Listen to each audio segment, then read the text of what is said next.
Sweating our ass off here. It's hot out in Brooklyn. Yeah, it certainly is pretty hot today. Loud too, right? Yep, loud because of the choo-choo trains overhead. Yeah. I wish they would adopt the Parisian model, which all runs on rubber tires, so a little quieter. Right. It's So we were talking a minute ago. What were we talking about? We were talking about this so-called stimulus package that Trump touted a couple of weeks ago as being bigger and better than before, and he lied. The man is a pathetic liar. 2, he wants to take away our Social Security and Medicaid by eliminating the payroll tax. What does he take me for, a schmuck? So I know what so he's wait, trying wait. to So schlep. if there's no payroll tax, that means you don't pay the tax up front. How does it work? Explain. It works this way. My boss will save a lot of money in payroll taxes and Social Security and so forth like that. Me, I got like a 7% increase in my paycheck, which could be, it depends how much I'm making, like an extra $10, $15, $8, $12, whatever. That doesn't help me. So you're saying that the establishment once again is going to benefit from Trump's payroll package, not the worker. Not the worker. As anyone who knows their history realizes and knows that Republicans have always had a hard-on for any of the vestiges of the New Deal program that Roosevelt created. They've been going after it one by one, eating it. And now, Mr. Trump, who I give the benefit of the doubt, now is going after our Social Security. And he, Mnuchin said that, we can fund out of the general funds. Like what? Selling bonds and financing Social Security? It's my money that I've been working since yay big has been paying into the system. You're going to screw my Social Security, I want my money back. Every penny that I put in, give it back to me, and I can maybe make a little more. And the market, considering how well the stock market is, and we don't know how long that's going to last either. Yeah, it's up. The markets are up. They put so much stake in that. Yeah. So you're saying, I mean, just walking around this neighborhood, it's very different. Yeah, That's what I've been observing, Dumbo. Yeah. And you say you got friends working in food service that they can't eat. They're totally out of money. They're out of money. I spoke to a friend of mine who works at at a hotel in Houston, Texas, head concierge. He hasn't been back to work in months, and he doubts that he will ever go back to work. And they're running on a on a pared down crew. Yeah. The hotel's doing 35% occupancy rate during the week and 40% during the weekends. And the management is beginning to realize, why should I pay all this money to keep a full staff when I can get away with it with just 5% of the staff? Here's another example. B&H here in Manhattan had... Yeah, I go there all the time. Exactly. Well... maybe I won't after you speak. Yeah, well, they had at least 400 employees, right, that they furloughed and laid off. They only brought back about 30 people. And they probably never bring back the rest of the staff ever again. So what do you do with all those people? What do you do with all those men and women that worked for B&H for years? I have a friend of mine, but simply they don't have the business anymore. What are they going to do? They don't have the business. There's no tourism. How are they going to? You said they have 30, but they had hundreds working. Yeah. How are they going to pay those people if nobody's buying anything in the store? Good point. But the mail order is doing very, very good, and and in my opinion, they can cut down and rotate the hours. But most importantly, you bring up a legitimate point. What do you do about those people? There's no business. No kidding, there's no business. Right. But you have to keep these people that have been furloughed or laid off. You got to keep them going.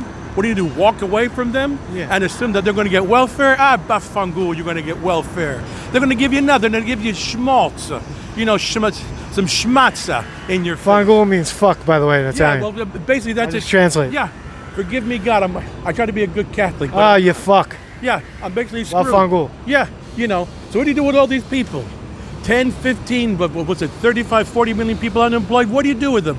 The president is, this president, Mr. Orange. What do you think, the Orange Monster, what do you think about Biden and Kamala Harris? Well, the problem you think Biden's a better choice? Yeah, well, Miss Harris denigrated this guy, Biden.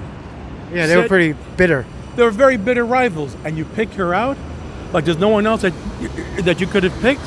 Right. Why didn't you pick Mr. Bernie Sanders? That would have made more sense. Yeah, Bernie. Everybody loved Bernie. Much more sense, because I would have pacified the Bernie people that had fentanyl as if they Right. gave him a big puñal. They cheated him. Exactly. Cheated him twice. He didn't Not- stand up for himself. Exactly. And he didn't stand up for himself because I believe he was told to shh, be Yeah. quiet. Yeah. Be quiet. I would Yeah, like we lost. Bernie, you lost. Don't worry about it. We'll take care of it. exactly. And I wish I was a fly on the wall or listening to the conversation that Obama and Bernie had In that back White then, House. You remember in that? that White House. I can only imagine what he was told not Yeah. to do. The next day, everything was different. Exactly. He did a rally in Baltimore, and then he walked into the White House with Obama, and like moments later, he ended the campaign. Yep, and that was it. So I wonder remember about that. But nobody remembers, particularly now. Who can remember anything when you're worried about paying your rent, paying your bills, and trying to get some food in your belly, and the pantries are running behind, there isn't enough food? We're in a sorrowful mess. A sorrowful mess. And I'm to the point now that when they lay me off in October, where do I go? How do I pay the rent? What's going to happen to me? I don't know. You think Trump's going to win, or you think Biden's going to win? That's a tough one.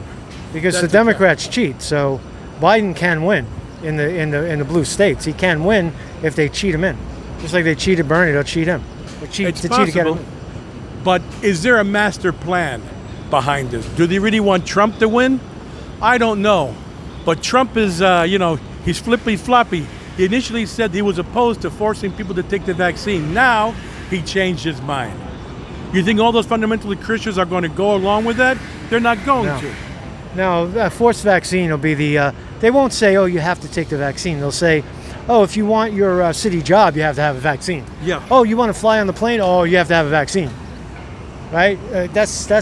Oh, you want to go to the public school? You have to have a vaccine. That's Or what if they'll you want your probably Social Security check when you retire. Oh, where's you your have to have vaccine. right? Where's your card that says you had a vaccine? Yeah. Now, there's a rumor going on the internet on a YouTube channel called Rise Up Children of God. It's Okay. a Russian lady. Okay. All right.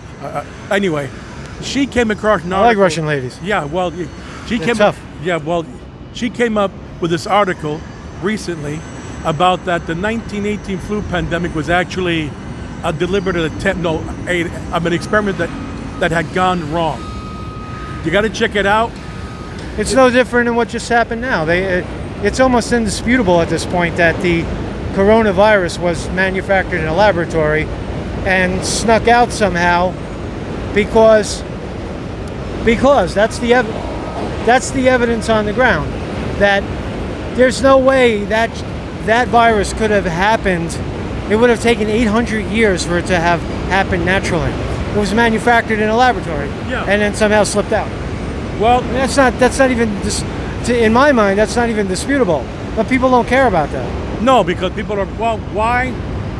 I don't know. Maybe they're hungry. Maybe they have bigger. They don't wanna more believe important things. Well, they don't want to believe. Well, I believe it. It could be a bioweapon. Yeah, For sure. all I know, Of there's course. no, But again, Mr. Trump doesn't want to own up to anything. He just keeps his mouth shut. It really could have been a bioweapon, couldn't it have? Because look how effective it is, right? But really, it's the fear campaign. I thought it was just a little bit of the flu, and then it seemed to have passed here in New York.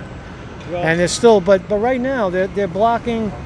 No tourists are allowed into New York. They No. banned like 34 states or something. So that affects my business. Right. You know what I mean? Me too. Yeah, Because it's boring. it affects my business. Less tourists want to come out to eat. People don't want to come up here and have a good time. And plus, the stimulus money is gone. They don't have that money anymore to go out and stimulate the economy. So this seems to be all arbitrary and planned. Here's another So you perfect think, example. you think it was the unemployment was like life support? It was. It life wasn't. support. It didn't bring anybody back to life. It just held them on. They just held them on for a little bit, and I came off it. I was called back to work, and I came back. I had to because it's my duty. I have to come back to work. But now, when I go back on unemployment, is that money going to be there? I don't know. Yeah. I'm basically screwed. Hey, really good talking to you, man. Very insightful, man. I hope so. I just want to. You watch the show. You watch my show, right? Yes, I do. He's a fan. The guy knows. He said, "Hey, you're Michael Conti." I said, "No, Marcus Conti, reporting."